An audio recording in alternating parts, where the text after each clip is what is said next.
Dawn broke over a ruined Germany in the spring of 1945. The guns had fallen silent, but the echoes of war still hung in the smoky air. Cities once alive with laughter now stood hollow, shells of brick and bone. Between the crumbled walls and the twisted steel moved a different kind of army, not of conquest but of mercy. They were young Americans, faces roughened by months of fighting, boots worn to the sole, eyes carrying the weight of what they had seen. As they marched through the wreckage, they began to hear faint sounds not of artillery or engines, but of children crying. Among the smouldering ruins of Frankfurt, a small boy clutched a tin soldier to his chest. His name was Lucas, 6 years old, barefoot, and shivering beneath the grey German sky. He had not seen his parents since an air raid 2 months earlier. Around him, dozens of children drifted like ghosts, searching for scraps, for warmth, for someone to notice them. When the first American convoy rolled in, the children froze. To them, these soldiers were giants from another world, uniforms clean, food plenty, trucks roaring with power. None of them could have imagined what was about to happen next. The Americans had been ordered to secure the area and clear out remnants of the Wehrmacht. But as they swept the streets, they found the orphans first. Lieutenant Robert Henderson of the 29th Infantry Division halted his men at the sight of a girl no older than 5, sitting beside the body of her mother. He called for a medic, but it was too late. The girl simply looked up at him, eyes glazed with shock, and whispered a single word: "Mama."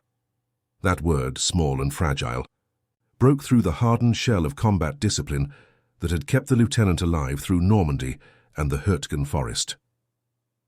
Elsewhere in the American zone, field kitchens were being set up for occupation troops. Yet, before the first soldiers had eaten, word spread that hungry German children were gathering at the fences. Some were skeletal, covered in soot, their ribs visible beneath tattered coats.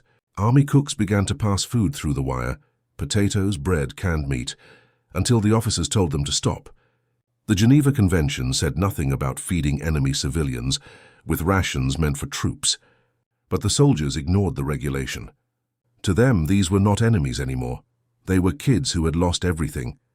The post-war chaos had created nearly 8 million displaced children across Europe, half of them in Germany. Many wandered without names, documents, or families. In makeshift shelters, Allied military police tried to sort them by nationality, but most were too young to answer. Some spoke in broken whispers. Others just cried when questioned. For the Americans, trained for precision and order, it was like trying to hold water in their hands. Every roadblock, every checkpoint, seemed to reveal another lost face. In the city of Nuremberg, Sergeant Frank Miller and his squad discovered a collapsed cellar while clearing debris. Inside, they found 3 siblings, ages 3 to 10, who had survived on rainwater and dried peas. Their father, a former factory worker, had been killed in the final bombing. Their mother had vanished in the chaos. Miller, who had 2 daughters back home in Ohio, made a choice that would have been unthinkable a year earlier. He ordered his men to bring the children back to their billet. That night, the soldiers gave up their own cots, fashioning beds from army blankets and ration crates. Word of such gestures spread rapidly through the American ranks. Some officers frowned, calling it sentimentality. Others quietly approved. The war had turned young men into killers, but peace was forcing them to remember they were human. In a small chapel outside Munich, an army chaplain organized what became known as the Kinder Relief Service. Its purpose was simple: locate, feed and shelter abandoned German children until relief agencies could arrive. What began as an informal effort soon grew into a movement that would astonish even the generals. For the orphans, the transformation was almost beyond belief. The same uniforms that had bombed their cities were now offering them chocolate, blankets, and safety. In the eyes of little Lucas, the Americans became both saviors and mysteries. He could not understand their words, but he understood their kindness. When one soldier knelt down to tie his broken shoe, Lucas reached out and touched the patch on his sleeve, a white star on blue, and smiled for the first time since the war ended.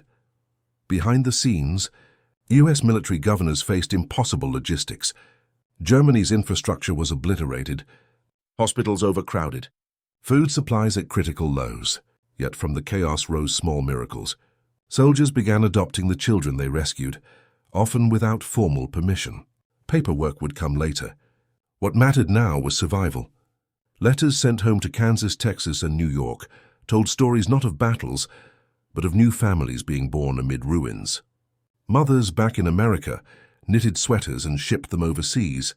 Photographs of smiling GIs with German toddlers began circulating through hometown newspapers, reshaping how Americans saw their former enemies. Still, not everyone approved.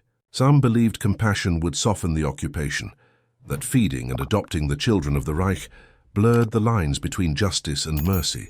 Yet for men who had stared into the worst of humanity, compassion was not weakness. It was rebellion against the darkness they had endured. In barracks and field offices, commanders began to look the other way as soldiers spent paychecks on milk, medicine, and small toys. Meanwhile, relief agencies such as the Red Cross and UNRWA slowly arrived to formalize the process. But by then, many of the bonds were already unbreakable. In one instance, a staff sergeant from the 82nd Airborne legally adopted a boy named Kurt, whose parents had perished in Dresden. When asked why, the sergeant simply said, "Because I didn't want him to wake up alone anymore." The statement made its way into Stars and Stripes magazine, capturing the sentiment of an entire generation of soldiers trying to rebuild what war had destroyed.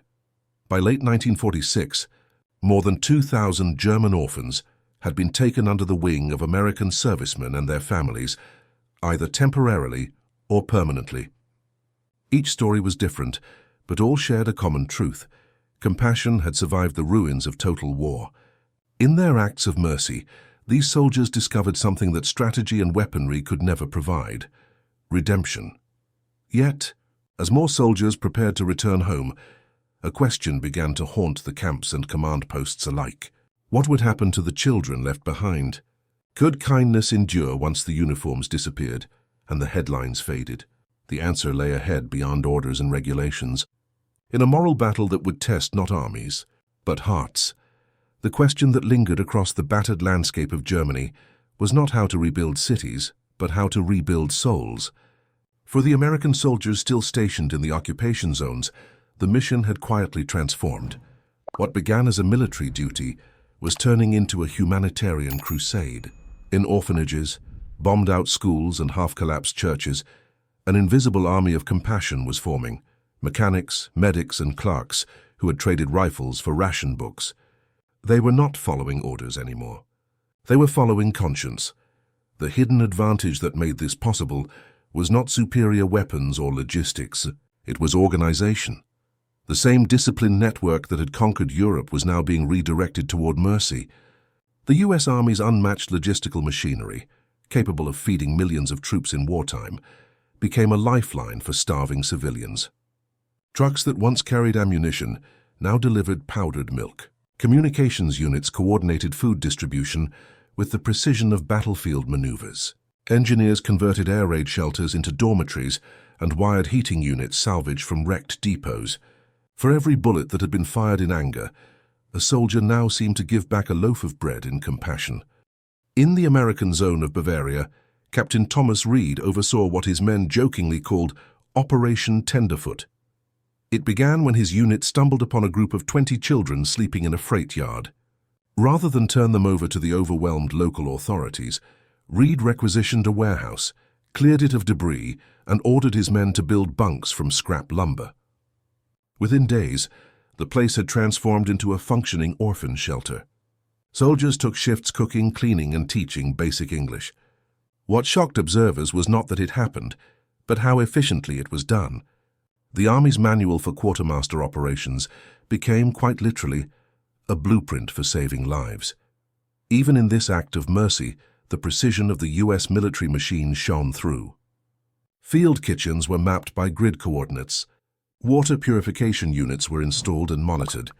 Clothing distribution followed the same paperwork used for supply requisitions. It was bureaucracy turned to benevolence. The efficiency of war had become the efficiency of healing. The children responded in ways that defied expectation. Many were terrified at first, convinced that the Americans would punish them for the sins of their fathers. But when they were handed blankets and chocolate instead of bayonets, their confusion melted into cautious trust. Soldiers began to keep journals about these encounters. In one notebook found decades later, a corporal wrote, We came here to destroy an army. Instead, we are learning how to rebuild a generation.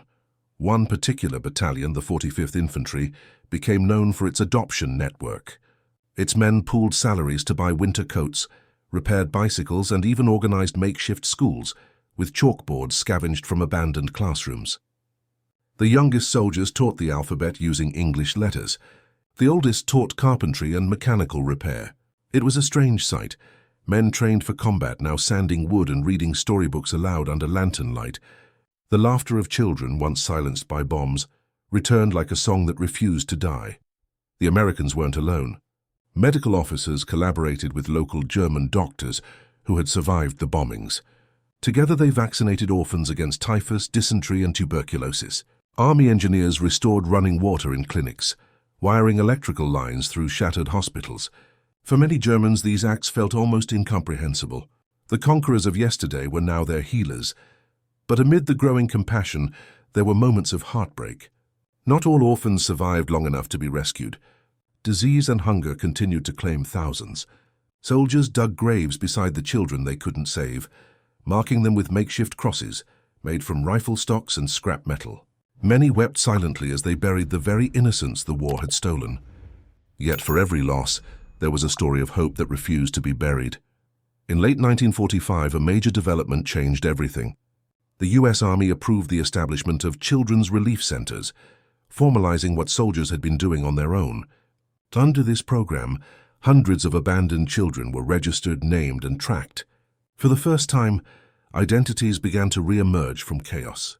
Lucas, the boy with the tin soldier, became Lucas Weber again, his name recorded on official documents by a smiling lieutenant who told him, "Now the world knows you exist." Adoption followed naturally, though it was often tangled in legal uncertainty. American servicemen had to appeal through both military and German courts to take custody. Yet many persisted, spending months fighting through paperwork. Their determination revealed a deeper truth. These soldiers were no longer driven by duty, but by love. They had seen the void left by war and refused to let it claim another life.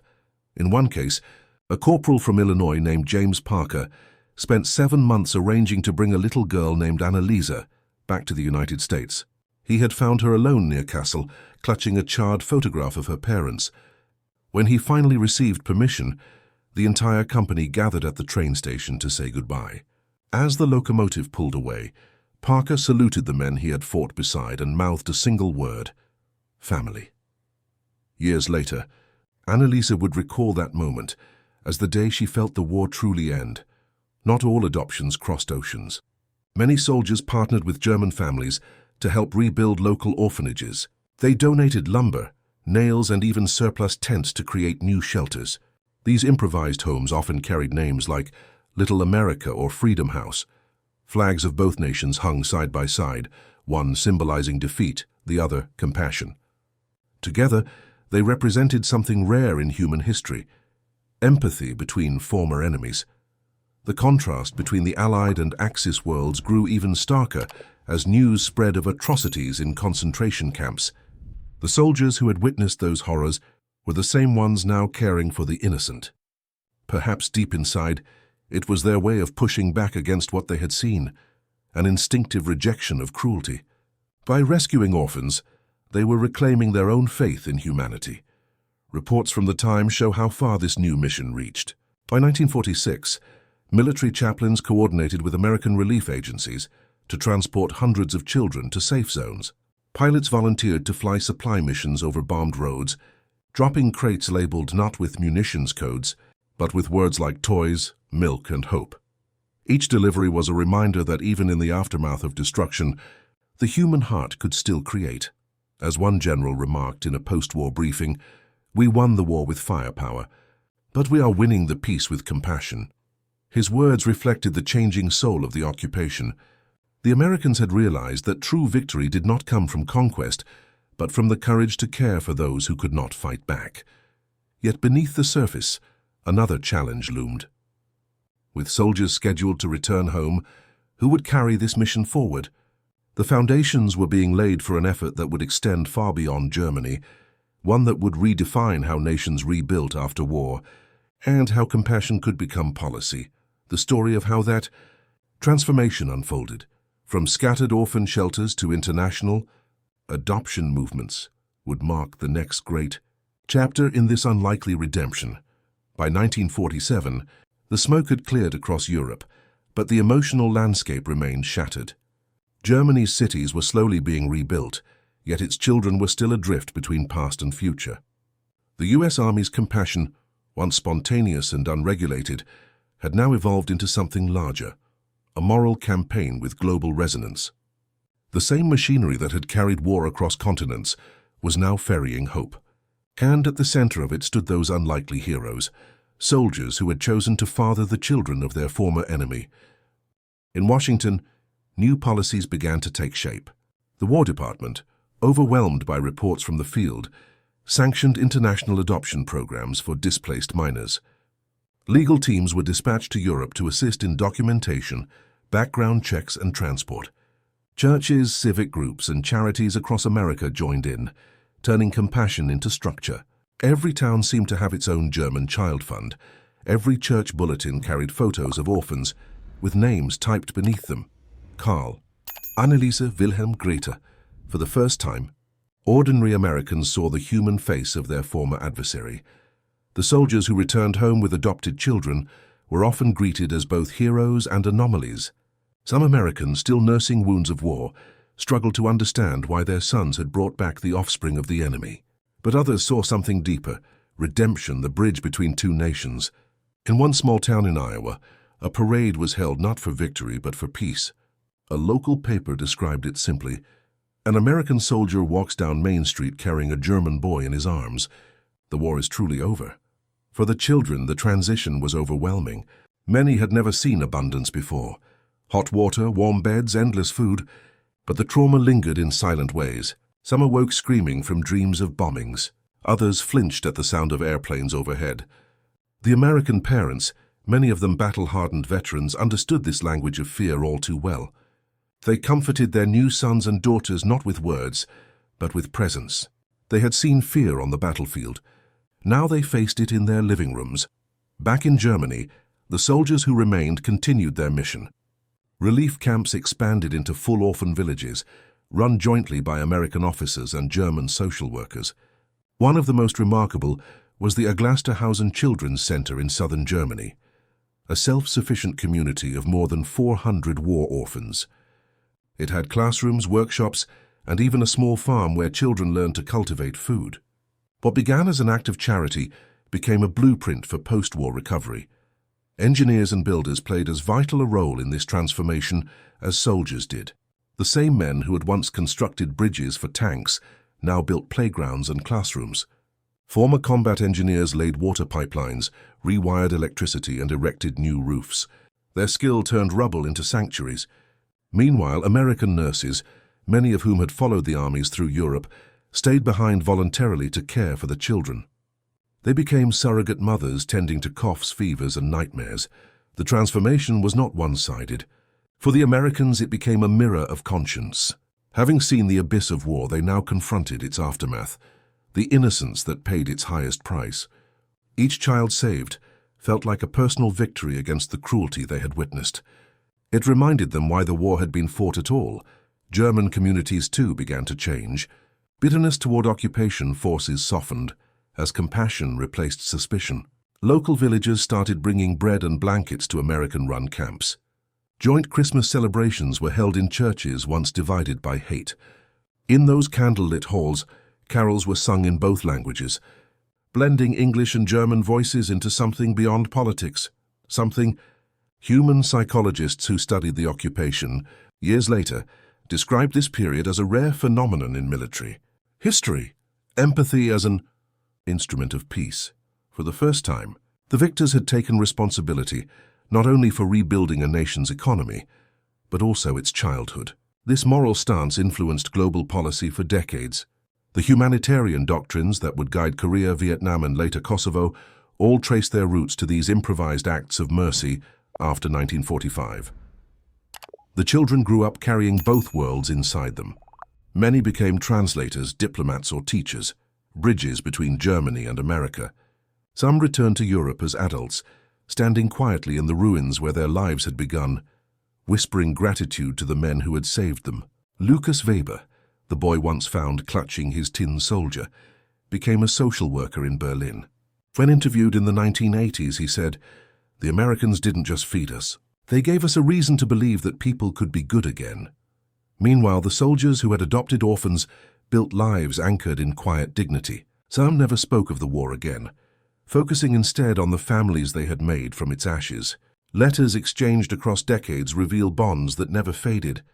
One such letter, written by a grown woman named Annalisa Parker to her adoptive father, reads simply, "You were my victory, not my enemy." In archives and photo collections, the images endure. A GI kneeling beside a child in a field of rubble, a soldier carrying a boy on his shoulders through the snow, a Christmas tree lit by the glow of ration candles, while American and German children share toys carved from wood. These pictures captured something no treaty could, the transformation of vengeance into virtue. By the 1950s, international aid agencies like CARE and UNICEF had taken over the long-term work of supporting displaced children, but they built upon the foundation laid by soldiers. Without the early compassion of those occupation troops, much of Germany's next generation might have been lost to hunger or despair. The US Army's humanitarian record during those years became a model for military ethics, proving that moral strength could follow physical victory. Yet, even as the years passed, the memories remained vivid for those who had lived it. Veterans recalled not the battles they fought, but the children they saved. When asked what stayed with them the longest, many did not speak of Normandy, the Bulge, or the Rhine. They spoke of small hands gripping theirs in the ruins of a broken world. In the end, the story of the American soldiers and the German orphans was not just about compassion. It was about the human capacity to choose mercy after madness. It was about finding light when every map pointed only to darkness. These men had crossed oceans to destroy tyranny, yet discovered a higher form of courage in the act of rebuilding innocence. And so, from the rubble of a defeated nation, rose a generation that carried two flags in their hearts. They were living testaments that compassion can outlast hatred, that humanity can survive even the worst of wars. In every photograph of a smiling child beside a weary soldier lies the same unspoken truth, that the greatest victory of the Second World War was not won on the battlefield, but in the arms of a child.